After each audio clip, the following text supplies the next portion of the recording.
आज हम 11वीं कक्षा युवक भारती के पाठ्यक्रम में सम्मिलित पहली कविता प्रेरणा पढ़ेंगे, जिसके कवि है त्रिपुरारी।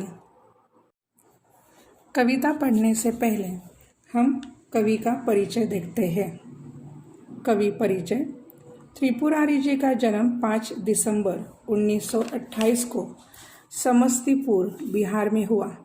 आपकी प्रारंभिक शिक्षा पटना से, स्नातक शिक्षा दिल्ली से तथा स्नातकोत्तर शिक्षा हिसार से हुई।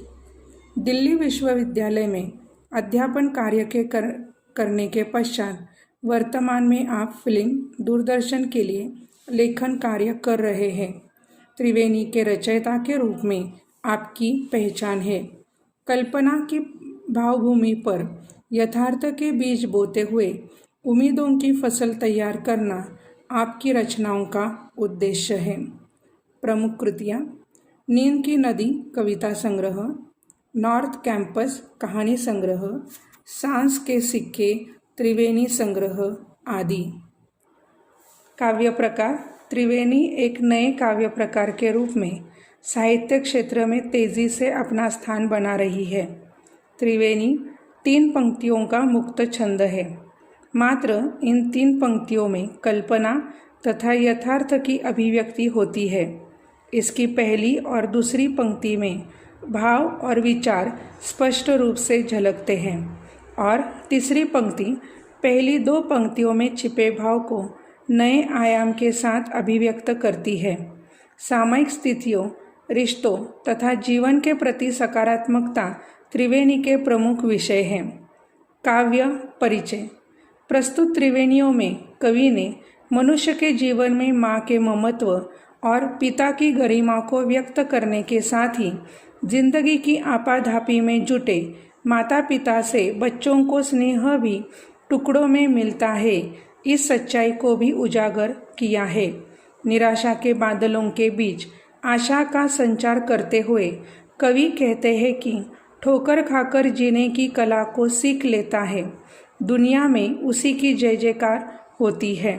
सुख दुख की स्थिति में स्थिर रहना ही मनुष्य की सही पहचान है। पहला पद्य। माँ मेरी बेवजह ही रोती है, फ़ोन पर जब भी बात होती है, फ़ोन रखने पर मैं भी रोता हूँ। इस त्रिवेणी में कवि कहते हैं कि माँ की याद आती है तो वह समय के अभाव के कारण माँ से दूर होने पर फ़ोन पर ही बातें करते हैं। जब माँ अपने बेटे की आवाज़ सुनती है तो वह उस समय रोती है।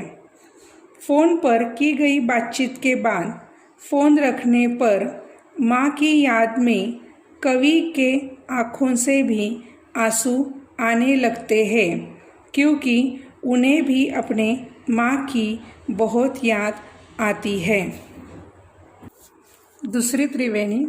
सख्त ऊपर से मगर दिल से बहुत नाजुक है, चोट लगती है मुझे और वह तड़प उठते हैं। हर पिता में ही कोई माँ भी छुपी होती है। इस त्रिवेणी में पिता के बेटे की प्रति प्रेम की गहराई दिखाई देती है। प्रस्तुत पंक्ति में पिता की गरिमा एवं कर्तव्य को व्यक्त किया गया है। ऊपर से सख्त दिखाई देने वाले पिता मन से नाजुक होते हैं। बेटा कोई भी संकट में हो तो पिता के मन को चोट लगती है। कहा जाता है कि हर पिता में ममता का दूसरा रूप माँ छुपी होती है। यहाँ पर कवि ने पिता के प्यार और बेटे के कर्तव्य को उजागर किया है। सरल एवं दिल को छू लेने वाली शब्द रचना भावपूर्ण करुण रस में वर्णन किया है। तीसरी त्रिवेणी। मेरे ऑफिस में महीनों से मेरी दिन की शिफ्ट, तेरे ऑफिस में महीनों से तेरी रात की शिफ्ट। नन्हे बच्चों को तो टुकड़ों में मिले हैं माँ बाप। प्रस्तुत त्रिवेणी में जिंदगी की आपाधापी में जुटे माता पिता से बच्चों को स्नेह भी टुकड़ों में मिलता है, इस सच्चाई को व्यक्त किया है। वर्तमान युग में माता पिता दोनों भी व्यस्त रहते हैं। शिफ्ट में काम करने से माँ बाप बच्चों को एक साथ बहुत कम मिलते हैं। ऐसा लगता है कि बच्चों को माता पिता का प्यार टुकड़ों में मिलता है। इस वजह से बच्चों को संभालने के कर्तव्य को वह पूरा नहीं कर पाते। यहाँ पर कवि ने आज के बच्चों के लिए पालना घरों की आवश्यकता महसूस होने लगी है, इस वास्तविकता को बताया है। लेकिन उसी के साथ साथ उन्होंने यह भी बताया है कि पालना घरों में बच्चों को वास्तविक प्यार एवं कर्तव्य का निर्वाह नहीं होता है। अगली त्रिवेणी। उगते सूरज को सलामी तो सभी देते हैं, डूबते वक्त मगर उसको भुला मत देना। डूबना उगना तो नज़रों का महज धोखा है। यहाँ पर कवि कहते हैं कि जब व्यक्ति उगते हुए सूरज के समान सामर्थ्यवान होता है, उस वक्त सभी उसका सम्मान इज्जत करते हैं, उसको सलाम करते हैं। लेकिन जब वह बूढ़े हो जाते हैं तब उनको भूलना ठीक नहीं है, क्योंकि सूरज का उगना डूबना यह आँखों का धोखा है। सूरज के अस्तित्व को कोई भी मिटा नहीं सकता। उसी प्रकार माता पिता का अस्तित्व भी सूर्य के समान होता है।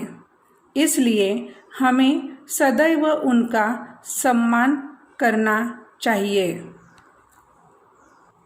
धन्यवाद।